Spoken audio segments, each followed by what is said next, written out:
Today we lost one of the greatest football players in history. Dick Butkus died October 5th, 2023. Unforgettable player. He played from 1965 through 1973.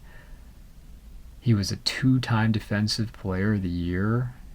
In 69 and 70, he was an All-Pro 8 times, first team All-Pro 5 times, 8-time Pro Bowler, NFL All-Decade Team member in the 60s and the 70s, 75th anniversary all-time team, 100th anniversary all-time team.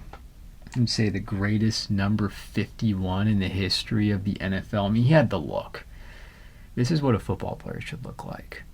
6'3", 245-pound middle linebacker for the Chicago Bears. He had the helmet, he had the face mask. At the end of the career, he had the mustache we all remember him having.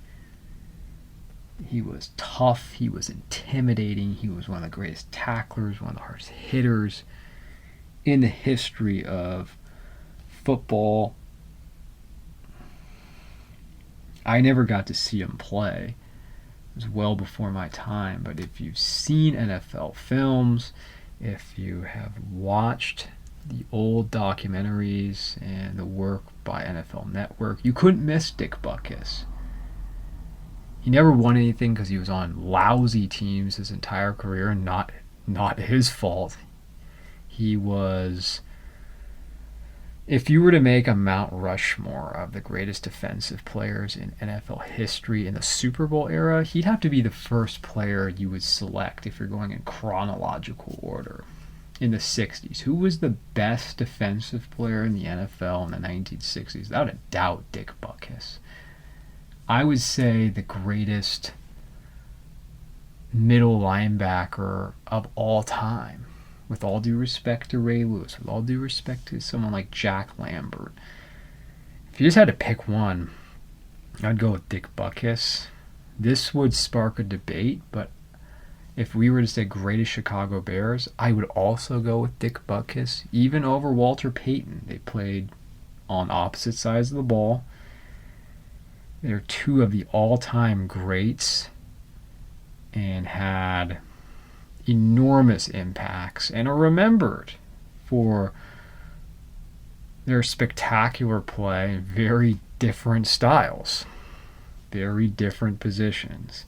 But I would choose Butkus. He would have to be on your Mount Rushmore of greatest defensive players of all time. And I'm not picking one now, but let's just say if I'm picking Butkus 1, I'd probably go Lawrence Taylor 2. Probably have to put Reggie White up there, and then I'm having a difficult time with the 4th, but Butkus is definitely on the Mount Rushmore of greatest defensive players ever.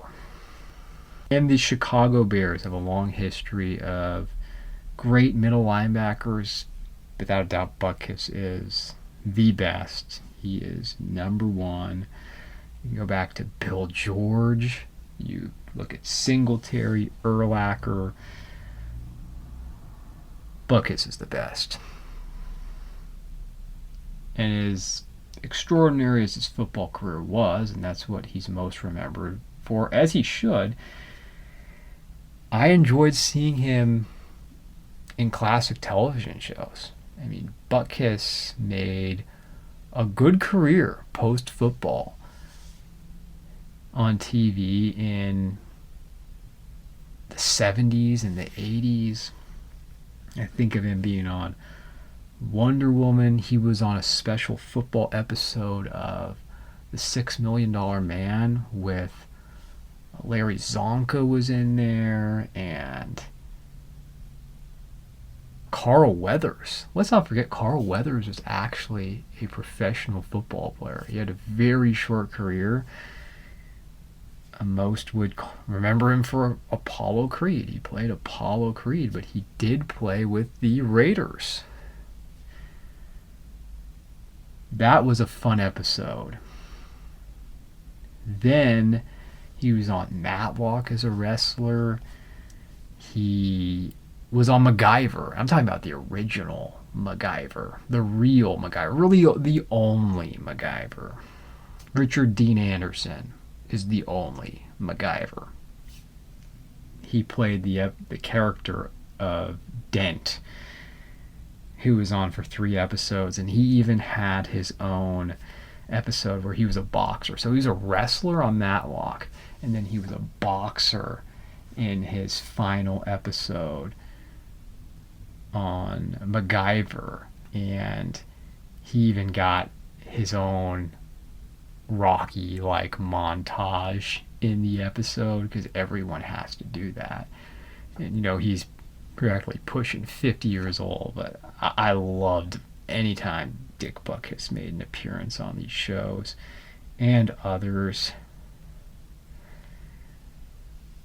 And then, another interesting fact was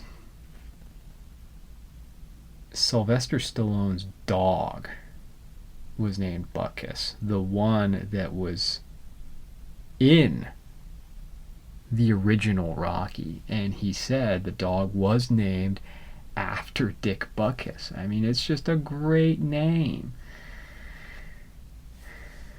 Butkus Stallone. And even if you look at the original soundtrack for Rocky, there is a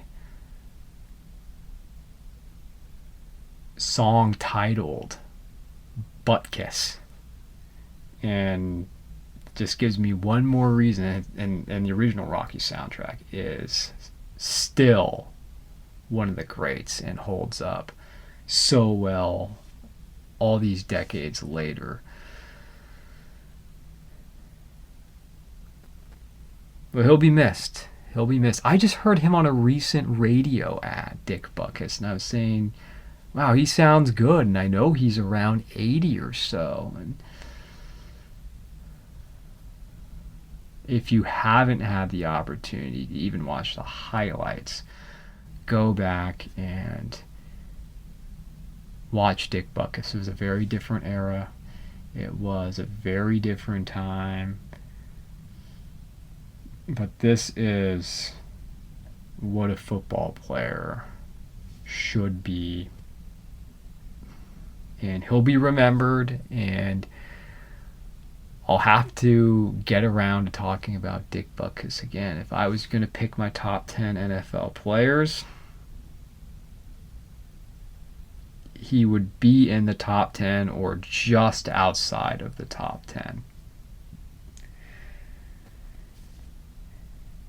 What a career on the field, what a career acting, as well as he proved to be a success on the field and off the field. I'll miss Dick Butkus.